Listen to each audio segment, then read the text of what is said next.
নিশির ডাক। কালীগঞ্জের শ্মশানঘাট বরাবর মেঠো পথটা দিনের বেলাতেও ছমছম করত। ছোটবেলা থেকেই শুনে আসছি ওদিকটায় নিশির আনাগোনা। নিশি নাকি দিনের বেলাতেও আসে যখন মন চায়। তার রূপে নাকি চোখ ধাঁধিয়ে যায়, কণ্ঠস্বরে নাকি অমৃত ঝরে। কিন্তু তার ডাকে একবার সাড়া দিলেই নাকি আর রক্ষা নেই। সে নাকি টেনে নিয়ে যায় গভীর এক আধারে, যেখান থেকে কেউ আর কোনো দিন ফিরে আসে না। কথাগুলো হাসির খোরাকি ছিল এতদিন, যতক্ষণ না তা আমার নিজের জীবনে এক বীভৎস বাস্তব হয়ে এলো।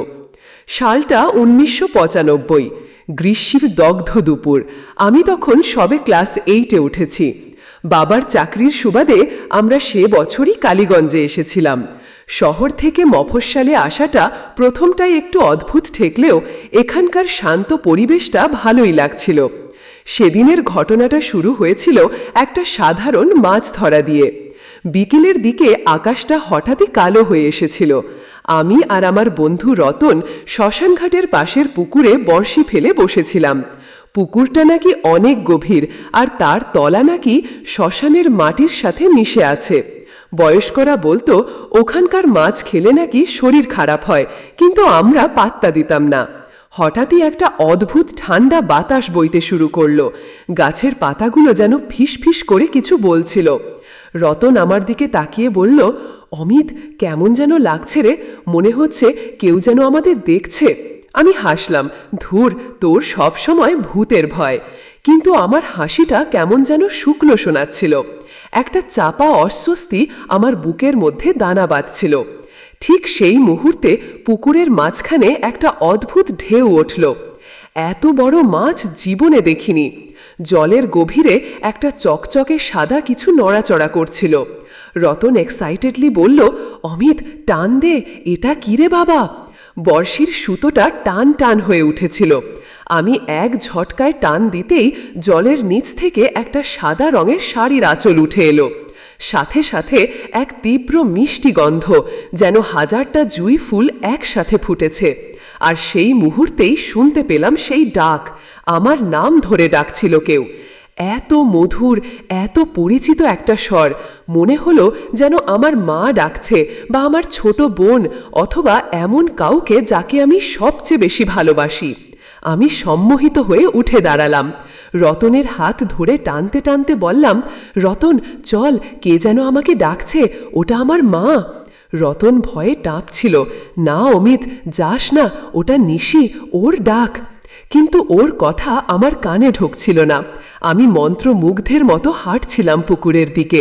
আমার মনে হচ্ছিল এই ডাকটা আমাকে মুক্তি দেবে, আমাকে এক অন্য জগতে নিয়ে যাবে, যেখানে শুধু শান্তি আর ভালোবাসা।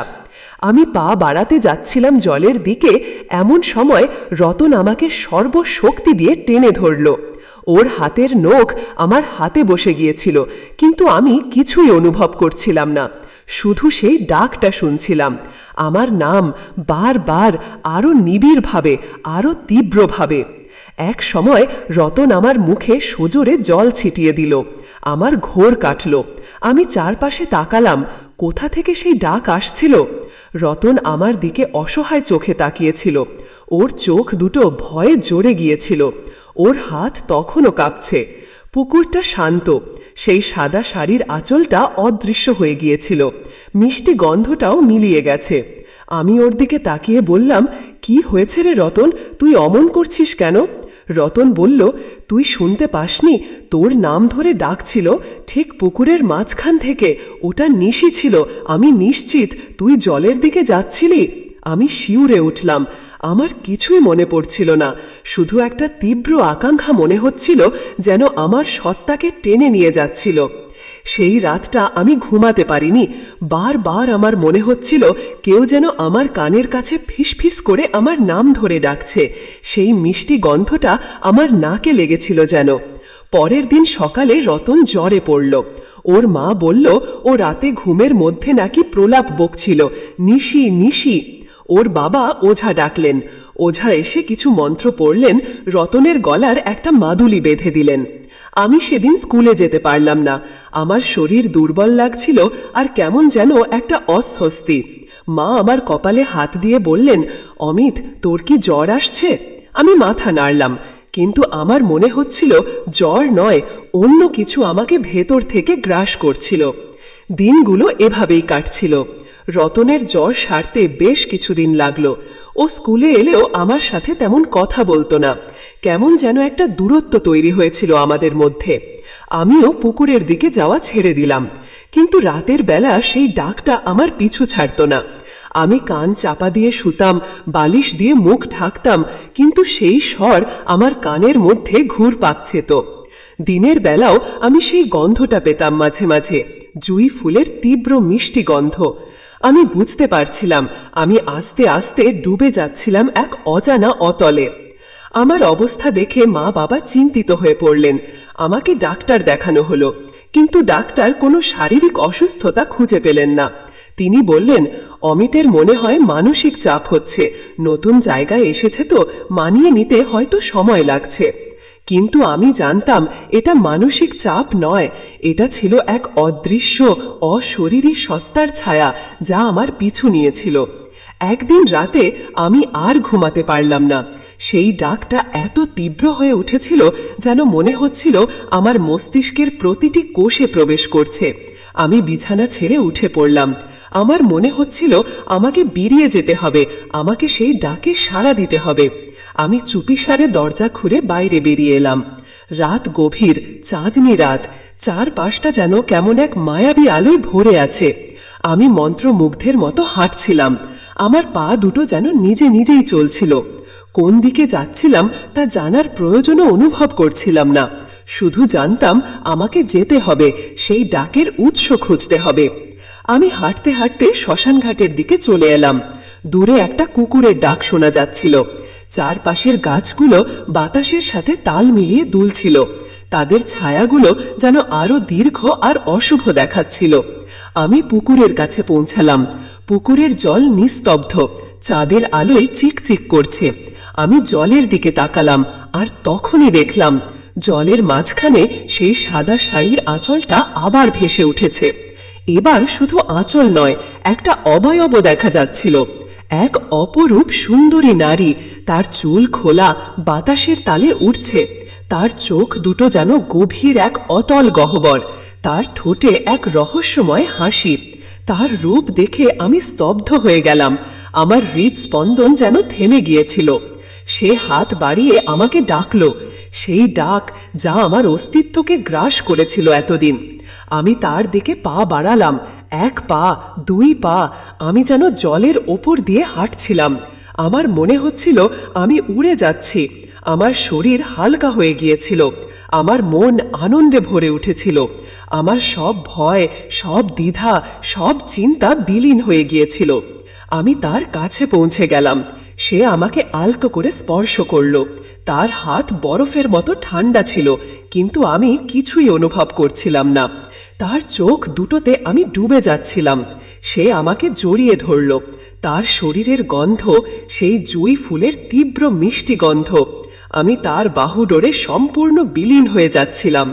আমার মনে হচ্ছিল আমি যেন এক অন্য জগতে প্রবেশ করছি। এক অদ্ভুত শান্তি, এক অদ্ভুত নীরবতা আমাকে ঘিরে ধরল। পরের দিন সকালে সূর্যের প্রথম আলোয় গ্রামের লোক আমাকে শ্মশানঘাটের পুকুর পাড়ে আবিষ্কার করল। আমি নির্জীবের মতো পড়েছিলাম। আমার চোখ খোলা ছিল, কিন্তু সে চোখে কোনো আলো ছিল না। আমার শরীর বরফের মতো ঠান্ডা ছিল। আমার ঠোঁটে এক অদ্ভুত হাসি লেগেছিল, যা দেখে গ্রামের সবাই শিউরে উঠেছিল। আমার জ্ঞান ফিরতে অনেক সময় লাগলো, কিন্তু যখন জ্ঞান ফিরল আমি আর আগের মতো ছিলাম না। আমার স্মৃতিতে সেই রাতের কোনো ঘটনা ছিল না। আমি সেই নারীটিকে চিনতাম না, সেই ডাক্তারও কথা মনে পড়ছিল না। কিন্তু আমার মধ্যে কিছু একটা বদলে গিয়েছিল। আমার চোখ দুটো কেমন যেন ফ্যাকাশে হয়ে গিয়েছিল। আমার ত্বকের রং অস্বাভাবিকভাবে সাদা হয়ে গিয়েছিল, আর আমার ঠোঁটে সেই অদ্ভুত হাসিটা লেগে থাকতো মাঝে মাঝে, যা দেখে আমার মা বাবা ভয় পেতেন। রতন আর আমার সাথে কথা বলতো না। গ্রামের অন্য ছেলে মেয়েরাও আমাকে এড়িয়ে চলতো। আমার মা আমাকে মন্দিরে নিয়ে যেতেন, ওঝা দেখাতেন, কিন্তু কোনো লাভ হতো না। আমি শারীরিকভাবে সুস্থ হয়ে উঠলেও মানসিকভাবে আমি যেন অন্য এক জগতের বাসিন্দা হয়ে গিয়েছিলাম। আমার চোখে কেমন যেন একটা শূন্যতা খেলা করত। আর রাতের বেলা যখন সবাই ঘুমিয়ে পড়ত, আমি ফিস ফিস করে কিছু বলতাম। আমার মা একবার লুকিয়ে শুনেছিলেন আমি নাকি নিজের নাম ধরে ডাকছিলাম, অবিকল সেই মিষ্টি সুরে, যা শুনে রতন সেদিন শিউরে উঠেছিল। গ্রামের বয়স্করা বলতো নিশি যাকে একবার স্পর্শ করে সে আর কখনো আগের মতো হতে পারে না, তার আত্মা নাকি নিশির কাছে বাঁধা পড়ে যায়। তারা বিশ্বাস করত আমি নাকি এখন নিশিরই এক অংশ হয়ে গেছি। আমি জানি না তারা কতটা সত্যি বলে, কিন্তু আমি মাঝে মাঝে যখন পুকুরের পাশ দিয়ে হেঁটে যাই তখন নিজের অজান্তে আমার ঠোঁটে সেই অদ্ভুত হাসিটা খেলে যায়, আর আমার নাকে ভেসে আসে সেই জুঁই ফুলের মিষ্টি গন্ধ, যা কেবল আমি অনুভব করতে পারি। মাঝে মাঝে রাতে চাঁদের আলো যখন ঘরের মধ্যে প্রবেশ করে আমি নিজেকেই আমার নাম ধরে ডাকতে শুনি। সেই ডাক যা এতদিন আমার কানের মধ্যে ঘুরপাক খেত এখন আমার কণ্ঠেই প্রতিধ্বনিত হয়। আমি এখন এক জীবন্ত লাশ, এক অদৃশ্য সন্ত্রাসের শিকার। গল্পের শিরোনাম নিশির ডাক। এই শিরোনামটাই পাঠকের মনে একটা গভীর আতঙ্ক আর রহস্যের বীজ বুনে দেয়। পুরো গল্পটা দুটো দীর্ঘ অনুচ্ছেদে ভাগ করা হয়েছে, যেখানে প্রতিটি অনুচ্ছেদে প্রায় 1000 শব্দের কাছাকাছি আছে। গল্পের টোন অত্যন্ত গা ছমছমে এবং মনস্তাত্ত্বিক আতঙ্কে ভরা, যা